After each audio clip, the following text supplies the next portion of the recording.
Watching the Jimmy Savile documentary from Netflix the other day put my mind into this. I don't know what to call it, but basically, I'm not someone who really knows anything about how the world actually works. And when I say the world, I mean that part of the world. The these weird, perverse elites, and the way that the way that they trade and blackmail, and when you get to a certain power level, who has dominion over whom, who can expose, who is safe, doing things to kids and so forth, because the ones who could expose them have been blackmailed. You know, Stuff that I'm certain happens, but it's not a part of a world that I'm a part of, and it's not a part of a world I would want to be any part of. But it is still kind of a trip to think this is the most powerful people in the world. This is the kind of world they operate in. And I've asked myself the question why. There was a long time ago when I had a SoundCloud podcast, and I think it's still around. I don't think it's been. I don't think that my the segments there have been erased. But I remember I had one which was titled "What Makes the Powerful into Pedophiles," and that's a question also that I kind of fumble with a little bit, or not fumble with, but I kick around a little in my lengthy essay, short book, Meta Pizzagate. Of course, these are all really upsetting things to contemplate, and there's a degree of perverse fascination that I'm not going to deny is a part of it. Just like, I don't know if it's, I just mean perverse in the sense of, so you want to, there's something that you want to try to understand people who are just incomprehensible to you, people who do not behave like people as you know them. Like what is really going on with this class of people who essentially run the world. Anyway, that's enough of a general preamble here. But I got to thinking about Bill Cosby. Bill Cosby was someone, in some ways, whose career followed a similar trajectory as Jimmy Savile. There are obvious differences. Cosby's perversions were not as awful, but they're still pretty bad. I mean, they're still shockingly awful, but not on the same level.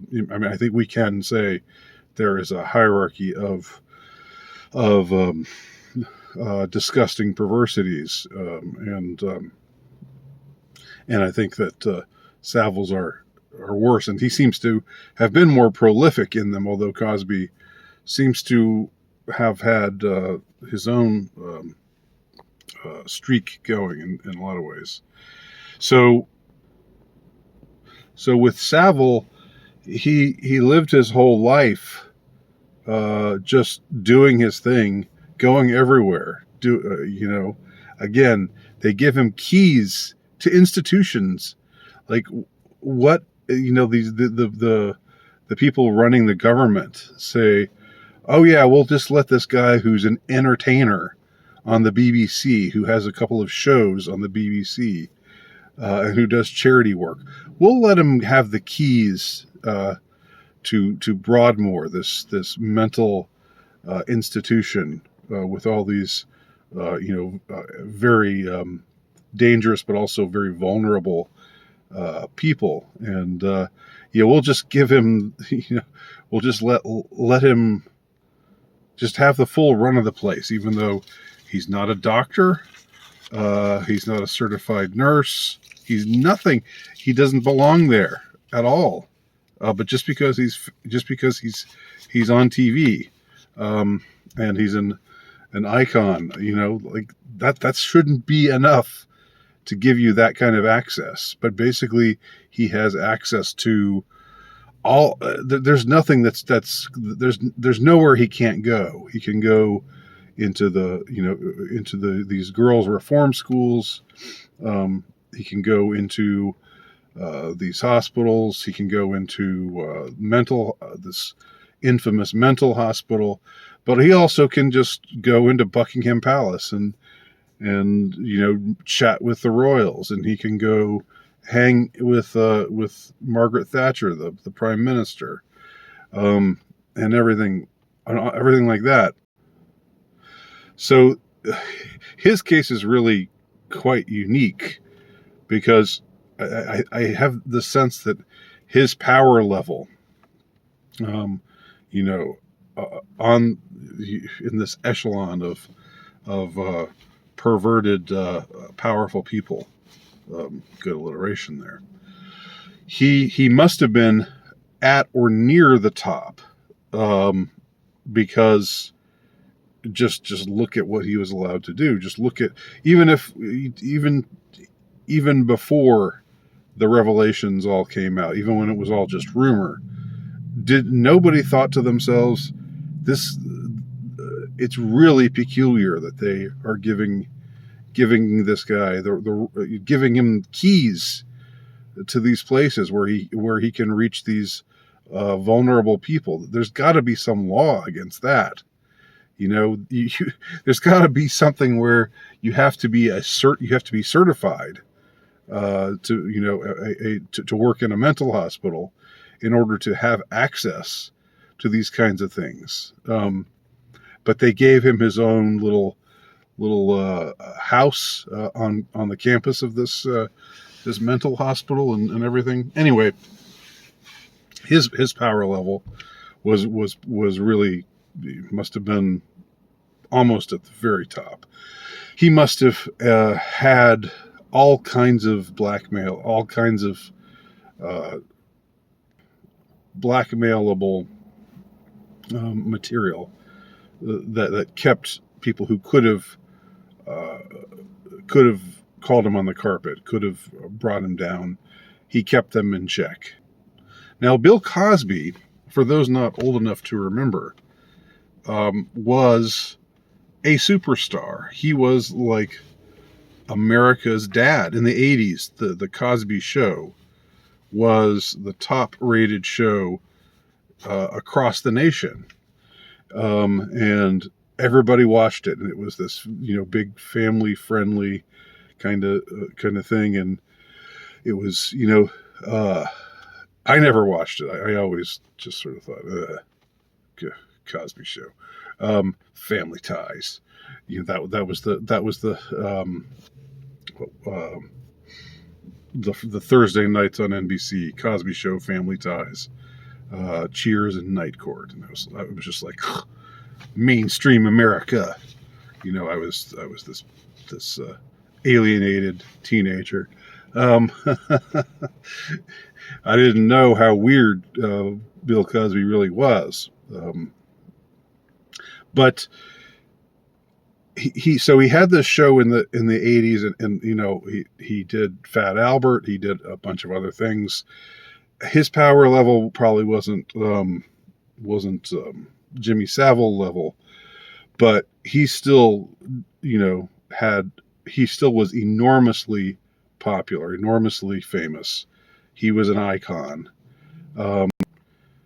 And for a while, he was also a somewhat controversial icon because he was like the black man, like pull up your pants, young man, kind of older black guy. Not conservative exactly, because I think he was a lifelong Democrat, but he was conservative in the sense that we gotta clean up our act, Black America, and sort of, became this stern fatherly kind of figure, or grandfatherly kind of figure. But for most of his career, he was just this comedian, mostly family friendly comedian who was just loved and adored. And there was, he had this show that was rated number one for years and years on end. Now, during this whole time, and he had some success before that. He was in a show called I Spy. I think that was in the late 60s and into the 70s with Robert Culp later in The Greatest American Hero. It's funny that I remember these things. But all during this time, he was drugging young women and having sex with them while they were unconscious. That was his thing. That was his kink. That was what he enjoyed doing. I know that there's controversy about how they found. I don't want to get into the, should they have found him guilty or not? Should he have been released or not? The way that they got access to this information. Where they said they were going to. They said that they were going to keep it secret, and then they didn't. Obviously, the way that they proceeded with the case was not good, and so he kind of got off on a technicality. But anyway, I don't. My intention here isn't to talk about the case itself, and I know that probably not everybody who claimed to be victimized by him was victim. There were probably some who just hopped on the bandwagon after a pattern was emerging. But I think enough of a pattern had emerged so to convince me anyway that this was something that he enjoyed doing. Also, he hung out at the Playboy Mansion. He's supposed to be a family friendly guy, and he's hanging with Hugh Hefner and others. That's pretty sleazy just in and of itself. That's enough to convince me that he was probably up to no good in one way or another. But anyhow, and also pretending to be this moralist while again hanging out in the grotto at the Playboy Mansion, getting all the kinds of diseases that that must have been lurking in that grotto. It's kind of repugnant to think about. Anyhow, here's what I speculate happened to Cosby and why he wound up facing these charges. I suspect that because these things were reported going on, for much of his career, much like Savile, it wasn't, I don't think it was quite as extended of a period of time. With Savile, it was like almost half a century where, there were reported cases of him molesting, doing his thing. With Cosby, it was maybe over the course of 2 or 3 decades, but he still was fairly prolific, and still a lot of cases like that. And I think that just like with Savile, there's no way that people didn't know about it. People in the know, there's no way that they didn't know what Cosby was doing, but they played ball. They didn't expose him as long as he continued to do what was expected of him. And here's my theory, and I'm probably not the first one to say this, but Cosby must have done something later on to get out of line, to something that people didn't like him doing. I think I remember something about how he wanted to assume some kind of role in the, with some network, and people with power didn't like that he made this move to try to buy some aspect of a network or something. I don't know all the details right now. This was something like that I remember being discussed.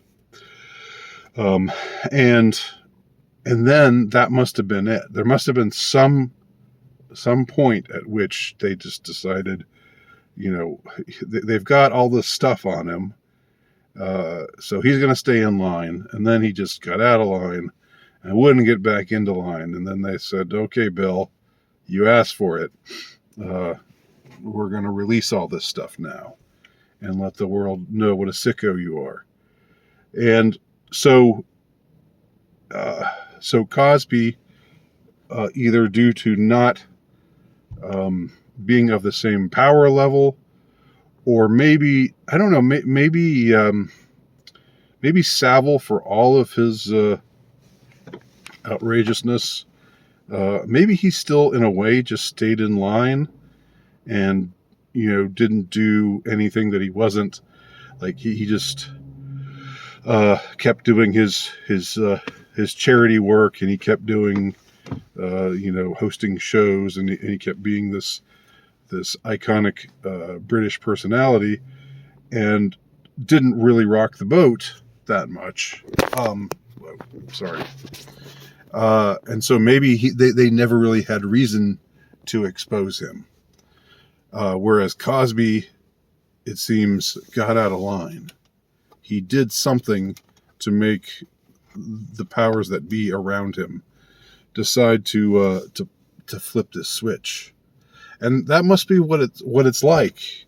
I mean, when you're one of these kind of people, you've got all this stuff on your ledger that they know you did these things, and they've done things just like it or similar to it. So they've got stuff on him. He probably had stuff on a lot of them, but to the extent that he wasn't the most powerful, I mean, I'm sure that the most powerful people aren't people that we even know who they are. I'm sure that's the truth.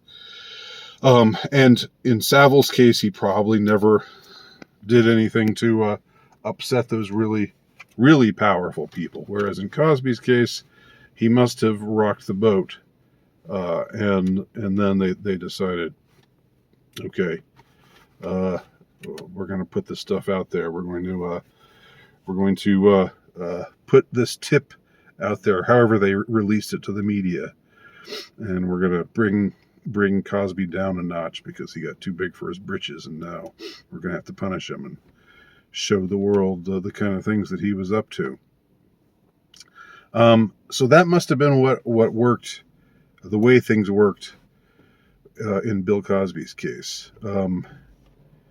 And Savile just didn't. I don't know. He must have not really threatened the powerful people, and so they never really had reason to flip the switch, because they don't care about people. They don't care about hurting, about these celebrities committing these heinous crimes and hurting people and so forth. That doesn't matter to them. Again, the masses are scum to them. They would like to see them all die off. They want to come back like Prince Philip. They want to come back as a disease and kill off most of the population. That's their attitude towards most of us, you and me, and just about everybody we know. That's what they think of us. So it's not that they cared about these women who were victimized in the Cosby case, and they definitely didn't care about the children that were victimized by Savile. But again, they had these things. They always had their blackmail material at the ready. Anyway, these are just some thoughts for whatever they're worth. Let me know what you think about my thoughts, if you wish to. And thank you for watching. My name is Andy Nowicki. Check out my work at altrightnovelist.com. Check out my Substack, page that I just got started. And my latest book, The Insurrectionist, can be purchased from terrorhousepress.com.